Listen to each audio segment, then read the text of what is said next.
é poder, vida para todo que crer, ao cativo, liberdade, e ao mundo transformação viva. Jesus é poder, vida para todo que crê, para o ferido a cura, do aflito a esperança, e para todos Jesus é poder.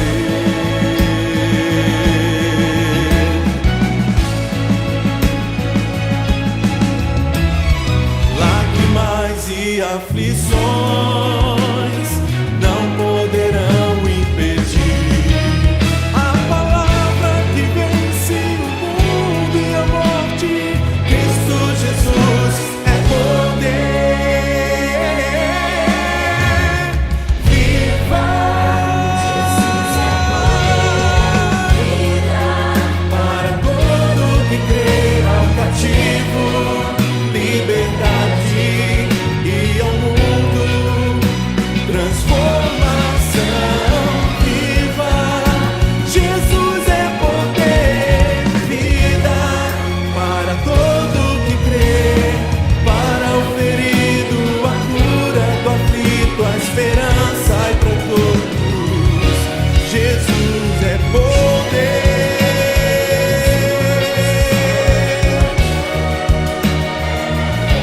Jesus é poder.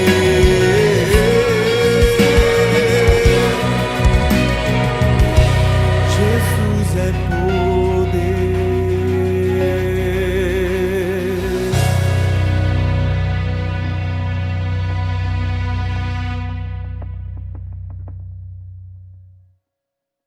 Olá, meus queridos e amados, tudo bem com vocês? Muito obrigado desde já pela sua atenção.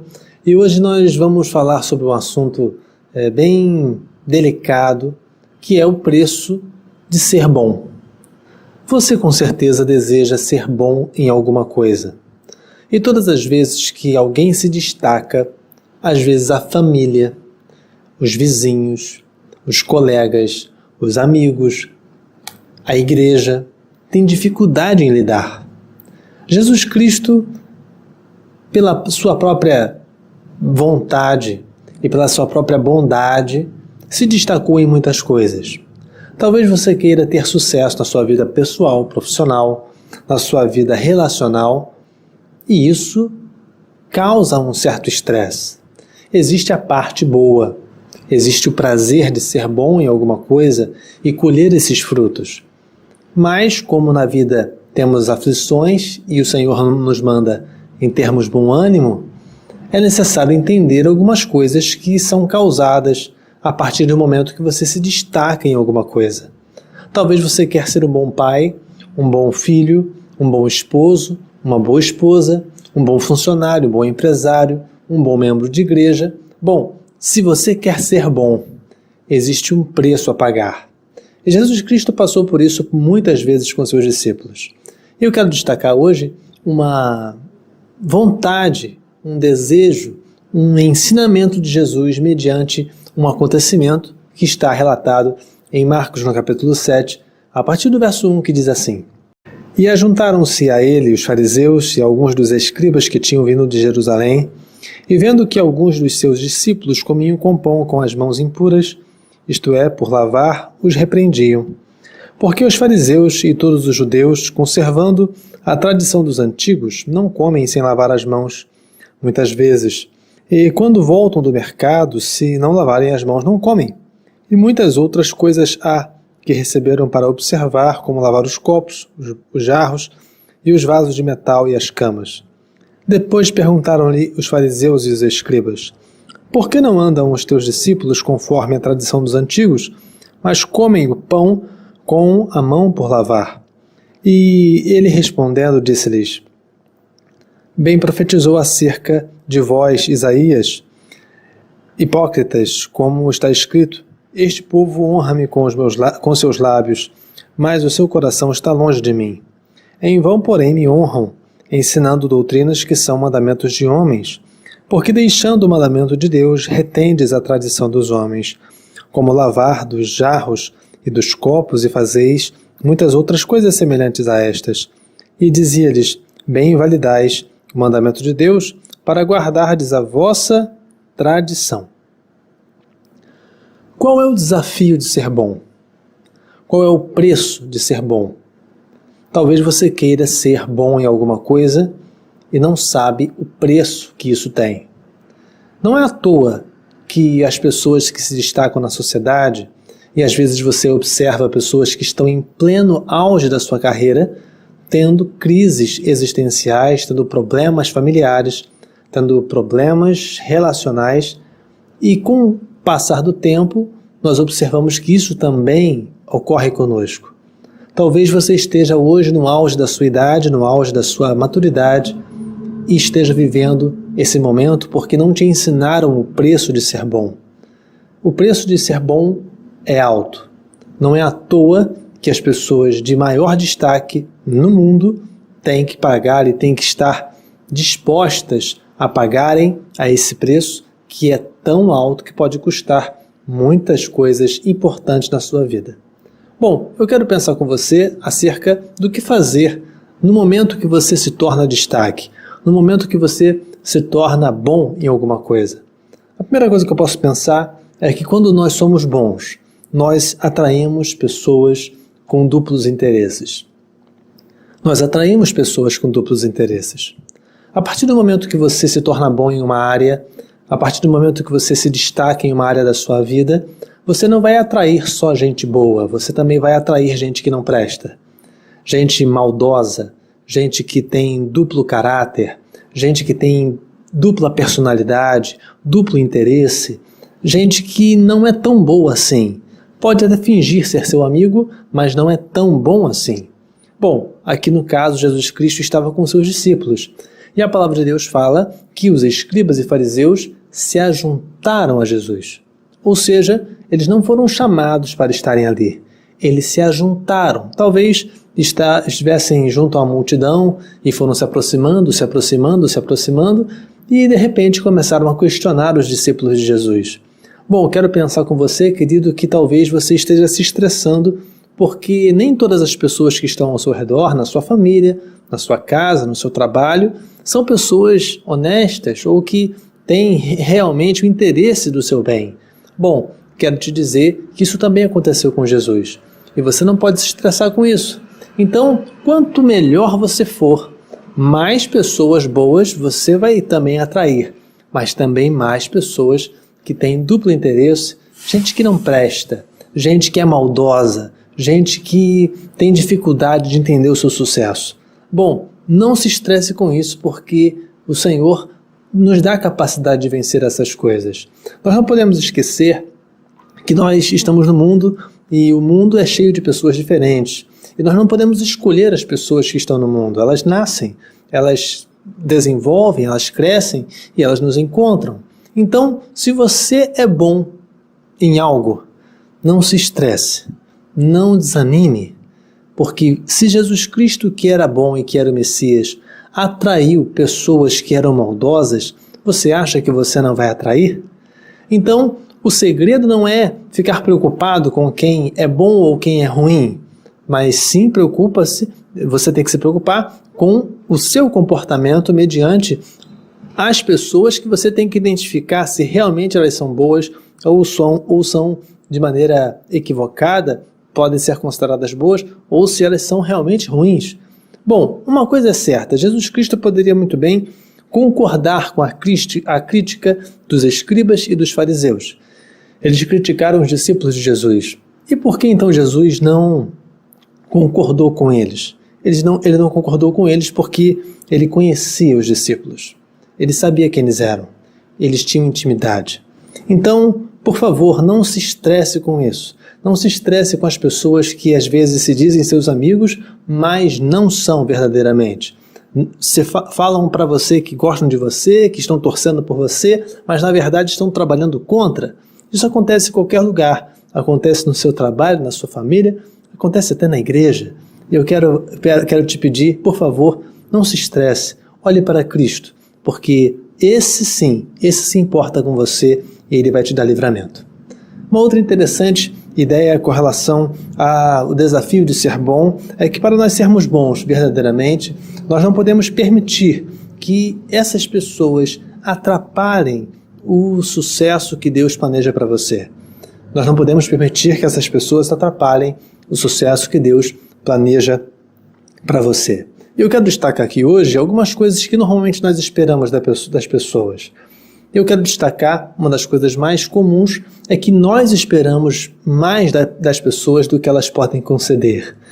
Às vezes a gente espera muito das pessoas. Às vezes nós temos uma pessoa perto, alguém que está ao nosso redor, alguém que faz parte da nossa família, da nossa amizade, da nossa igreja, da nossa sociedade, nossos vizinhos, e nós esperamos muito dela. Mas nós não podemos esperar em demasia de pessoas que têm tão pouco. Tão pouco o quê? Tão pouca honestidade? Tão pouco comprometimento? Tão pouco, tão pouco. Tem pessoas que são tão pobres, mas tão pobres que só têm dinheiro. Não tem moral, não tem honestidade, não tem caráter. Então por que você está esperando de alguém algo que ele não possa conceder? Se você olhar para a natureza, você vai observar que a natureza ela só concede aquilo que ela tem. Então, mangueira não dá limão. Limoeiro não dá manga. Limoeiro dá limão. Mangueira dá manga. Eu nunca vi uma mangueira dar limão. E a natureza, ela nos ensina que cada coisa existente na natureza só pode dar aquilo que ela tem. Então, por que você está esperando das pessoas que estão ao seu redor mais do que elas podem conceder? Às vezes você vai se estressar muito com isso, exatamente porque você se destacou pela sua qualidade, você tem se destacado com o seu amor, com o seu cuidado, com a sua dedicação, mas não espere das pessoas aquilo que elas não podem conceder. E eu quero então te fazer lembrar as suas amizades. Será que as pessoas que você conhece, elas têm possibilidade de conceder mais do que elas podem ser? Será que elas podem ser um pouco melhor do que elas podem conceder? Não. Você não pode esperar honestidade de gente mentirosa. Você não pode esperar caráter e comprometimento de gente que não tem caráter e que não tem comprometimento. Bom, os escribas e fariseus, eles conheciam a palavra, mas eles não eram discípulos de Jesus. Existe uma grande diferença entre ser discípulo de Jesus e conhecer Jesus. Conhecer, ficar perto de Jesus. Os escribas estavam perto de Jesus, mas eles não pertenciam a um grupo de discípulos. Por que Jesus Cristo não trocou Pedro, Tiago, João por um fariseu, por um escriba? Por que Jesus Cristo não escolheu 12 escribas de dentro do próprio templo de Jerusalém, pessoas altamente capazes? Por que ele não escolheu? Porque ele não viu caráter. Ele não encontrou no templo de Jerusalém uma liderança firme e espiritual suficiente para ser seu discípulo. Então, ele teve que escolher fora. Ele teve que sair do templo, ele teve que sair do seu conhecimento e ir atrás de pessoas que tivessem algum comprometimento com Deus, ou pelo menos alguma característica que Deus trabalhasse e aquela pessoa melhorasse. Então Pedro foi escolhido, Tiago foi escolhido, João e outros, pessoas simples, pescadores, homens muito simples, mas foram esses homens que tiveram a missão maravilhosa de trazer o Evangelho até nós, mediante a sua pregação, o seu testemunho, o seu acompanhamento de Jesus. Quero então te dizer, querido, que você não pode esperar mais do que a pessoa pode dar. Às vezes você está esperando mais do que ela pode dar, mas não espere, porque isso é um sinal de fraqueza, isso é um sinal de imaturidade sua. Então, não espere mais do que a pessoa pode dar, e isso pode tranquilizar muito o seu coração. Você precisa analisar muito bem as amizades que você tem, as pessoas que estão ao seu redor, exatamente para que, de alguma maneira, você esteja fiel ao Senhor. Outra ideia importante com relação ao desafio de ser bom. Você é bom em quê? Em que nós podemos destacar sobre esse desafio? O preço, qual é o preço que nós temos que pagar pela bondade que temos a exercer na nossa vida? A penúltima ideia que eu posso destacar é que nós não podemos permitir que a maldade das pessoas que estão ao nosso redor nos contamine. Você tem guardado a sua mente? Você já percebeu que quando a gente sai do carro, a gente tranca o carro? Quando a gente sai de casa, a gente tranca a casa? A gente normalmente faz algumas coisas que trancam ou fecham porque tem valor. E por que você não tem fechado a sua mente? Por que você tem permitido que o mal do outro habite em seu coração? Faça parte do seu cotidiano, faça parte da sua mente, faça parte do seu tempo, retire suas energias. Por que você tem feito isso? Meu querido, o preço de ser bom é lidar com a maldade dos outros o tempo todo. Jesus Cristo era extremamente feliz com seus discípulos, mas dentre os discípulos havia um mal. E você não vê Jesus se estressando com Judas. Você não vê Jesus recriminando Judas o tempo todo, chamando atenção, expulsando Judas do meio do discipulado. Eu não sei quem é o teu Judas. Eu não sei quem é o seu Judas. Mas uma coisa é certa, ele existe. Mas não permita que a maldade do seu Judas, talvez esse Judas tenha nome, talvez esse Judas seja mais de uma pessoa, talvez esse Judas seja uma galera. Não se turbe o vosso coração. Sabe por quê? Porque se você permitir que a maldade do seu Judas invada o seu coração, a sua mente, quem vai ficar doente é você. Infelizmente eu estou vendo muita gente boa infartando, muita gente boa tendo AVC, muita gente boa tendo isquemia, muita gente boa com gastrite, com úlceras, exatamente porque a vida emocional dessa gente boa está abalada. Eu quero te dizer, querido, que aquele que é mau, aquele que tem a maldade no seu coração, ele consome a si mesmo e ele quer envenenar. A diferença entre o veneno e o remédio é a quantidade, mas a diferença básica entre o veneno e o remédio fazer efeito é o quanto você toma. Então o remédio, para fazer efeito, tem que estar na quantidade certa, mas você tem que tomar o remédio. Mas o veneno também tem que estar na quantidade errada, mas para o veneno fazer efeito, você tem que tomar o veneno. Então, qual é o veneno que você está sendo exposto? E a pergunta que eu te faço é: por que você está tomando esse veneno? Às vezes a gente fica ao lado de pessoas maldosas, ao lado de pessoas que não têm tanta espiritualidade assim, gente carnal, gente ímpia, gente que tem maldade no coração porque vê o teu sucesso. Eu quero te falar, querido, não tome o veneno, não tome esse veneno dessa inveja, desse ciúme, das coisas que às vezes você faz e as pessoas têm dificuldade de entender. Não tome esse veneno, deixe o veneno com o dono dele. Você não é dono desse veneno, você é gente boa, você é trabalhador, você acorda cedo, você tem sonhos, você vai em frente, você é você. Não permita-se que o veneno, não permita que o veneno da outra pessoa, da maldade da outra pessoa, habite no seu coração e na sua mente. Uma última ideia que nós podemos destacar: o desafio de ser bom é saber que nem tudo aquilo que é ruim é totalmente ruim. Nem tudo aquilo que é ruim é totalmente ruim. Os escribas e fariseus acompanharam Jesus por muito tempo, incomodaram os discípulos por muito tempo, se ajuntaram a Jesus sem permissão, não eram bem-vindos e mesmo assim estavam juntos. E aí eu peço a você que pare e pense com relação à qualidade daquelas pessoas que te incomodam. Às vezes é um familiar, às vezes é um parente, um amigo, alguém que não tem tanta educação, alguém que não tem tantos limites, alguém que não é ético o suficiente para lidar com você. E você que é bom, gente boa, gente fina, trabalhador, fiel em Deus, se estressa.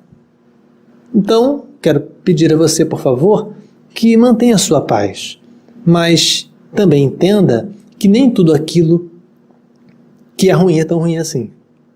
Os escribas e fariseus no fundo, foram um dos grandes colaboradores para que o Evangelho de Cristo e que o testemunho de Cristo fosse testemunhado por muitas e muitas gerações. Porque depois que Jesus Cristo ressuscitou, a palavra de Deus fala que em Jerusalém, por exemplo, o Evangelho se espalhou de modo fantástico, a tal ponto de futuros anos depois, até mesmo o Império Romano teve que fazer uma intervenção pela quantidade de cristãos que havia. Houve uma mudança social, houve uma mudança de característica e eles não aceitavam isso. Bom, eu quero pensar com você, querido, que às vezes essa pessoa tem te incomodado agora. Às vezes esse grupo tem te incomodado agora, mas uma coisa é certa, no futuro talvez esse grupo se transforme e vocês se entendam. Jesus Cristo recriminou a recriminação deles perante os discípulos. Mas anos depois, alguns dias depois, meses depois, aqueles mesmos fariseus e escribas não puderam negar que Jesus Cristo ressuscitou entre os mortos e muitos deles se converteram ao cristianismo. Nós temos um exemplo bem típico que foi até mesmo Saulo de Tarso, que foi um perseguidor quanto mais dos cristãos, e ele teve uma experiência com Cristo, ele teve uma experiência, uma conversão maravilhosa, e depois ele se tornou o apóstolo Paulo. E quantos outros homens da mesma qualidade de Paulo, da mesma condição técnica de Paulo, se converteram? Sim, muitos. Então talvez você esteja se estressando e pensando que aquela pessoa vai ser assim a vida toda. Não, depende muito do quanto você está preparado para agir com Deus perante a vida dela. Então eu peço a você, por favor, que queira pagar o preço de ser bom. Você pode ser um bom profissional, um bom pai, um bom amigo, mas existe um preço a pagar em ser bom. Então nós destacamos aqui algumas coisas importantes acerca de Marcos capítulo 7. Eu quero, por favor, pensar com você sobre o desafio de ser bom. Você quer ser bom? Bom, eu quero te pedir, seja bom. Seja bom naquilo que você faz, seja bom, um bom amigo, um bom crente em Jesus, um bom marido, uma boa esposa, um bom filho, que você seja bom, fazendo todas as coisas como se faz perante o Senhor, e a partir daí você vai ver os milagres de Deus operando na sua vida e vencendo dia após dia, até mesmo aqueles que estão ao seu redor e que não estão com boas intenções. Mas no mundo nós teremos aflições, sim, mas tem de bom ânimo porque Jesus Cristo venceu o mundo. Não se estresse, olhe para Cristo, siga em frente, trabalhe muito e com a sua atitude você vai chegar no seu sucesso. Não negocie a sua bondade, não negocie o seu talento, não negocie a sua vida. Siga em frente, sempre na presença do Senhor. Vamos orar? Pai, nós te pedimos perdão pelos nossos pecados, porque muitas vezes negociamos aquilo que é bom em nós, só por causa de uma palavra, só por causa de uma crítica, só por causa de um comportamento irresponsável de alguém, de um parente, de um amigo, de um conhecido, de um irmão da igreja. Ó Senhor, quantas vezes nós negociamos aquilo que é bom em nós, exatamente porque não entendemos que ao sermos bons, ao sermos fiéis, nós atraímos normalmente tipos diferentes de pessoas. Aqueles que nos seguem, aqueles que estão junto conosco, são nossos amigos verdadeiros, e aqueles que só querem se aproveitar de uma situação, de uma boa fase. Vem com a tua misericórdia sobre nós e habita, Senhor, com o teu Santo Espírito na nossa vida. E, ó Senhor, faz-nos cada dia melhores para a nossa família, para o nosso trabalho, para a nossa cidade, para o nosso estado, nosso país e também para a nossa igreja. Esteja conosco, dá-nos a tua graça em nome de Jesus amado. Amém. Então, queridos, vamos cada dia mais melhorar na presença do Senhor e pagar o preço. Existe um preço a ser pago. E eu te pergunto, você está disponível? Você quer ser bom? Você quer ser excelente? Você quer ser o número 1? Mas esse desejo tem um preço. E eu espero em Deus que você esteja preparado para pagar esse preço. Peço a você, faça contato, por favor, com a igreja que está aí precisando do seu contato. Seja igreja, vamos lá, seja igreja. E também nos ajude na nossa ação social aqui da nossa igreja. E, por favor, nos ajude também para terminarmos a nossa reforma em nome de Jesus. Deus te abençoe e te guarde e faça você cada dia mais feliz na sua presença. Felicidades!